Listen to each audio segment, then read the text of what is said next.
Selamat pagi kepada Sebayu yang terhormat dan kepada teman-teman sekalian. Pada kesempatan kali ini, kami dari kelompok 3 akan mempresentasikan mengenai warisan budaya Kerajaan Hindu-Buddha. Sebelumnya, izinkan kami memperkenalkan diri terlebih dahulu. Di kelompok kami, ada Fiona Amadea, absen 4, saya Gabriela Rino Honggono, absen 5, Igusti Ayu Agung Risita Ramania, absen 7, Made Pratnya Arneta Dewi, absen 13, Niluh Putu Karla Gracia Mitra Kencana, absen 17. Pada kesempatan kali ini, kami akan membahas bagaimana budaya pada kerajaan Hindu-Buddha di zaman dahulu memengaruhi bahasa dan tulisan, politik dan sistem pemerintahan, sistem bangunan tata kota, ekonomi dan sistem mata pencaharian, agama dan sosial budaya, seni bangunan dan seni rupa, kesusastraan, dan sistem kalender. Terlebih dahulu, kami mulai dari bahasa dan tulisan. Salah satu pengaruh kerajaan Hindu-Buddha ke masyarakat sekarang adalah bahasa dan tulisan. Bahasa dan tulisan pertama kali dikenalkan oleh bangsa India. Bahasa dan tulisan yang dikenalkan adalah bahasa Sanskerta dan huruf Pallawa. Dikenalnya huruf dan tulisan di Indonesia merupakan hasil dari proses asimilasi, yaitu peluburan dua budaya menjadi budaya yang baru.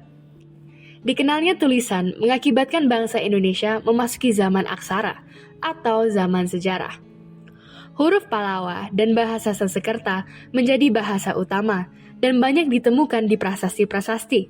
Salah satunya adalah di prasasti tertua, yaitu Prasasti Kutai atau Mulawarman di Kalimantan Timur.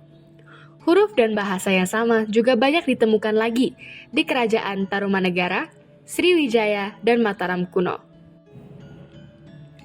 Bahasa Sanskerta mempengaruhi bahasa Kawi atau Jawa kuno dan Melayu kuno. Terdapat banyak kosakata yang mirip, namun tidak seluruhnya meniru tata bahasa Sanskerta, karena bahasa Sanskerta memiliki tata bahasa yang cukup rumit. Sebutan Jawa kuno ini menunjukkan kedudukan bahasa tersebut sebagai bahasa Jawa yang paling tua atau yang paling kuno, di mana kata kawi bermakna penyair, dan karya sastra yang dihasilkan disebut kakawin. Menurut Profesor Dr. Zoet Mulder, bahasa Jawa kuno digunakan selama periode Hindu di Jawa, hingga runtuhnya kerajaan Majapahit. Pada masa Hindu-Buddha digunakan bahasa Jawa kuno dan sekaligus bahasa Melayu kuno. Bahasa Melayu kuno merupakan rumpun bahasa Austronesia yang dianggap sebagai bentuk awal bahasa Melayu. Berdasarkan catatan, bahasa ini pernah digunakan dari abad ke-7 hingga abad ke-13 pada zaman Wangsa Sailendra di Jawa Tengah dan di Kerajaan Sriwijaya. Bahasa ini digunakan untuk menulis prasasti dan keping-keping logam berupa emas dan tembaga di Sumatera dan Jawa. Pada masa itu, terserap banyak sekali pengaruh dari budaya India. Beberapa bukti dikenalnya tulisan atau aksara di Indonesia antara lain adalah ditemukannya 7 buah yupa pada abad ke-4 di Kutai, Kalimantan Timur. Bukti lainnya dapat kita lihat di prasasti, kitab, dan manuskrip ataupun naskah. Selain itu, pengaruh Hindu-Buddha juga memengaruhi politik dan sistem pemerintahan. Sebelum masuknya pengaruh Hindu-Buddha ke Indonesia, Indonesia menggunakan sistem pemerintahan desa, di mana pemimpinnya adalah seorang kepala suku dan dipilih menggunakan konsep primus inter pares, frasa yang berasal dari bahasa Latin, yang diterjemahkan berarti pertama di antara yang sederajat, atau dapat kita artikan sebagai yang paling unggul di antara sesamanya. Konsep inilah yang digunakan untuk memilih seorang kepala suku. Kepala suku ini akan dipilih berdasarkan kekuatan dan kelebihannya. Pengaruh Hindu-Buddha di bidang politik adalah munculnya konsep Dewa Raja. Konsep ini merupakan hasil akulturasi budaya antara ajaran Hindu dan kepercayaan nenek moyang yang sudah lama dianut di Indonesia. Dalam bahasa Sanskerta, Dewa Raja dapat diartikan sebagai raja para dewa atau raja yang merupakan titisan dewa. Dalam masyarakat Hindu, dipercaya ada 3 dewa tertinggi, yaitu Dewa Siwa, Dewa Wisnu, dan Dewa Brahma. Konsep ini memandang raja memiliki sifat ilahi, yaitu sebagai dewa yang hidup di atas bumi atau sebagai titisan dewa tertinggi. Konsep ini berkembang sejak masa Wangsa Sailendra dan Kerajaan Tarumanegara. Konsep Dewa Raja dapat dibuktikan melalui beberapa peninggalan pada masa Hindu-Buddha. Di antaranya adalah yang pertama, prasasti Ciaruteun dari abad ke-5 yang mengukirkan telapak kaki Raja Purnawarman sebagai telapak kaki Dewa Wisnu. Yang kedua, ada prasasti kebun kopi yang pertama yang mengukirkan telapak kaki gajah yang ditunggangi raja sebagai telapak kaki Airawata, yaitu gajah tunggangan Dewa Indra. Dan yang terakhir ada candi-candi. Candi-candi ini dibangun untuk memuliakan arwah raja yang telah meninggal dunia. Arca dewa di ruangan utama candi biasa merupakan arca perwujudan Anumetra Raja yang digambarkan sebagai dewa tertentu yang dipercaya arwahnya bersatu dengan dewa tersebut dan naik ke surga. Beberapa contoh di antaranya adalah Raja Airlangga dari Jawa yang dipercaya sebagai titisan Dewa Wisnu.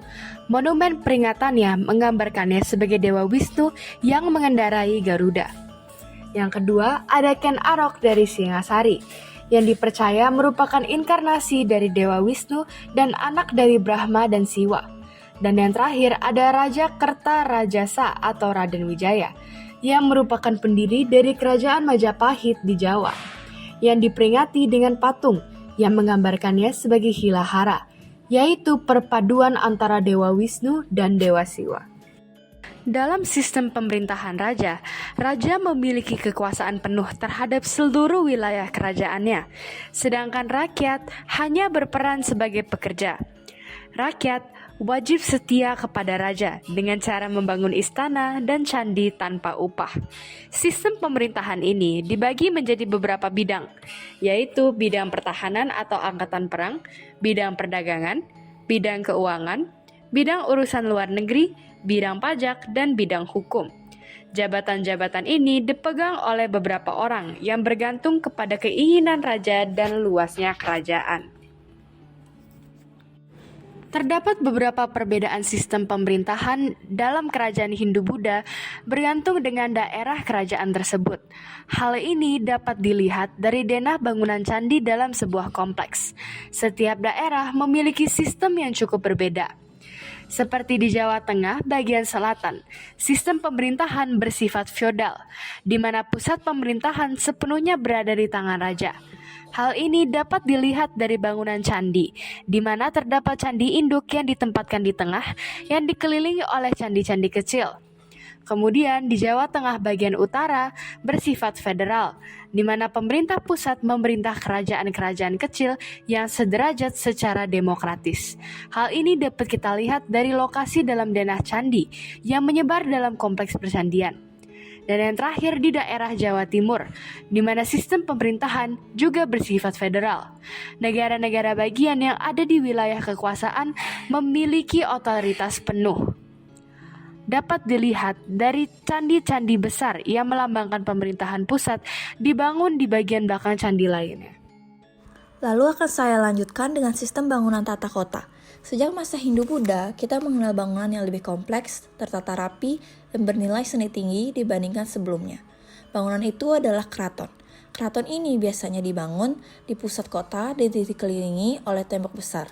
Umumnya, keraton memiliki 4 pintu gerbang yang menghadap 4 arah mata angin. Ada juga alun-alun di bagian selatan dan tempat peribadatan di bagian barat istana. Misalnya, pada alun-alun Keraton Yogyakarta memiliki fungsinya sendiri-sendiri. Bagian selatan dianggap sebagai tempat istirahat para dewa, dan bagian utara merupakan tempat berkumpul masyarakat. Nah, tata letak bangunannya yang lazim disebut sistem Macapat. Selanjutnya, saya akan menjelaskan tentang ekonomi dan mata pencarian di warisan budaya kerajaan Hindu-Buddha. Untuk ekonomi, sejak masa Praksara, penduduk Nusantara telah mengenal tradisi agraris, perdagangan, dan juga pelayaran. Kedatangan India juga memperkuat tradisi agraris, misalnya dengan cara mengenalkan teknologi irigasi. Lalu untuk mata pencarian yang pertama itu ada nelayan. Secara kajian etnoarkeologi, terdapat 2 kelompok masyarakat nelayan. Yang pertama, ada nelayan pesisir yang melakukan pekerjaan di laut bebas untuk mencari ikan dan juga mengangkut barang. Lalu yang kedua, ada nelayan muara yang berprofesi sebagai tukang tambang atau untuk mengantar seseorang menyeberangi sungai. Pekerjaan yang kedua ada pengrajin tembikar.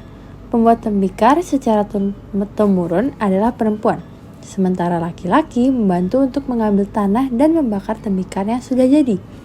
Tembikar yang dibuat pada umumnya adalah alat-alat rumah tangga seperti anglo, cobek, gentong, padasan, pot, dan lain-lain. Oke, selanjutnya saya akan menjelaskan tentang agama dan juga kehidupan sosial. Yang pertama ada agama. Sejak zaman prasejarah, bangsa Indonesia telah memiliki kepercayaan berupa pemujaan terhadap roh nenek moyang atau juga disebut dengan animisme. Selain itu, juga ada kepercayaan terhadap adanya kekuatan pada benda-benda tertentu yang disebut dengan dinamisme. Dengan masuknya kebudayaan Hindu-Buddha ke Indonesia, terjadilah alkulturasi. Sebagai contoh, dalam upacara keagamaan, terlihat adanya unsur pemujaan terhadap roh nenek moyang. Hal ini ditunjukkan dengan adanya pripih di dalam bangunan candi. Keberadaan pripih mengindikasikan bahwa candi dianggap sebagai makam atau tempat berdiamnya roh raja yang telah meninggal. Contoh yang mirip adalah bangunan menhir, dolmen, dan punden berundak-undak pada zaman Megalitikum. Selanjutnya, dalam kehidupan sosial, pengaruh kebudayaan Hindu adalah sistem pelapisan sosial di dalam masyarakat yang juga disebut dengan sistem kasta. Meski demikian, sistem kasta yang berlaku di Indonesia tidak seketat di negeri asalnya, yaitu di India. Adapun di dalam agama Buddha tidak mengenal kasta. Sebelum masuknya pengaruh Hindu-Buddha di Indonesia, seni rupa dan seni bangunan telah berkembang dalam konteks budaya pribumi yang kaya dan beragam. Seperti contohnya yaitu lukisan dan pahatan prasejarah. Seni lukisan dan pahatan prasejarah dapat ditemukan dalam bentukan lukisan-lukisan di gua atau pahatan-pahatan batu yang berasal dari periode prasejarah. Contohnya seperti lukisan gua di daerah Maros Pengkep, tepatnya di Sulawesi Selatan. Selanjutnya ada seni rupa primitif. Seni rupa primitif ini berkembang di masyarakat pribumi mencakup karya-karya seperti ukiran kayu, ukiran batu, dan seni keramik. Selanjutnya ada arsitektur megalitik. Arsitektur megalitik ini yang melibatkan pengembangan struktur batu besar, seperti contohnya situs megalitik di Nias, tepatnya di Sumatera Utara. Selanjutnya ada seni hias tubuh. Seni hias tubuh seperti tato atau tindik mungkin juga telah menjadi bagian dari warisan seni rupa pra-Hindu-Buddha di Indonesia. Seni rupa dan bangunan pra-Hindu-Buddha di Indonesia memberikan gambaran tentang kekayaan dan keberagaman budaya pribumi sebelum masa penyebaran agama Hindu-Buddha di kepulauan ini. Untuk selanjutnya, saya akan menjelaskan mengenai kesusastraan. Dengan kemampuan membaca dan menulis, bangsa kita akhirnya mampu menulis karya sastra. Naskah-naskah kuno itu ditulis di atas daun lontar dan umumnya berbentuk puisi, prosa, dan tembang. Karya sastra terkenal berbentuk epos yang berasal dari India. Nah, ini telah memicu para pujangga Nusantara untuk menghasilkan karya-karya sastra yang baru. Awalnya, mereka hanya menyalin dan menerjemahkan karya-karya tersebut. Namun dalam perkembangannya waktu, para pujangga itu mengubahnya secara kreatif dan indah dalam berbagai bentuk karya sastra dan kitab. Beberapa karya sastra tersebut meliputi sebagai berikut. Yang pertama, pada masa Mataram kuno, ditulis Ramayana oleh Empu Walmiki yang terdiri atas 7 kanda atau 7 bagian. Lalu ada Mahabharata yang ditulis oleh Empu Wiyasa. Kedua, pada saat Mataram berada di bawah kekuasaan Empu Sindok, ditulis kitab Sanghyang Kamahayanikan. Kitab ini merupakan kitab suci agama Buddha, aliran Mahayana, berisi ajaran Buddha Tantrayana. Pada masa kerajaan Kediri, karya sastra para empu bertambah banyak. Di antaranya Arjuna Wiwaha oleh Empu Kanwa, Krisnayana oleh Empu Triguna, Smaradahana oleh Empu Darmaja, Bharatayuda oleh Empu Seda dan Panuluh, dan Gatot Kaca Sraya oleh Empu Panuluh. Lalu yang terakhir pada masa kerajaan Majapahit, ditulis kitab Nagara Kertagama oleh Empu Prapanca, Sutasoma dan Arjuna Wijaya oleh Empu Tantular, dan beberapa kitab lainnya yang sampai sekarang belum diketahui penulisnya, seperti Pararaton, Tantu Panggelaran, Calon Arang, Sundayana, dan Bubuksah. Sistem kalender. Kalender Saka adalah sistem penanggalan lunisolar dalam tradisi Hindu-Buddha Indonesia. memadukan penanggalan bulan dan matahari yang menganggap tanggal sebagai perubahan bulan yang disesuaikan dengan posisi matahari untuk mencerminkan perubahan musim. Kalender ini berjumlah 365 hari per tahun dan dimulai pada tahun 78 Masehi. Sistem penanggalan ini berperan penting dalam kegiatan keagamaan dan berpengaruh pada budaya Indonesia, terutama di Bali yang masih menggunakannya untuk hari upacara keagamaan. Nah, kesimpulannya, warisan budaya Hindu-Buddha di Indonesia mencakup perubahan dalam seni, ekonomi, kepercayaan, kehidupan sosial, dan banyak lainnya. Sebelumnya didominasi oleh kepercayaan animisme dan dinamisme. Kedatangan Hindu-Buddha mengenalkan penanggalan lunisolar, tradisi agraris, dan sistem kasta yang terpengaruh. Seni bangunan berkembang dengan munculnya keraton yang tertata rapi, sedangkan kesusastraan melibatkan karya-karya terkenal seperti Ramayana dan Mahabharata. Pengaruh ini juga terlihat dalam kepercayaan terhadap roh nenek moyang, akulturasi upacara keagamaan, dan tradisi nelayan serta pengrajin tembikar. Sekian materi yang dapat kami sampaikan. Apakah ada pertanyaan?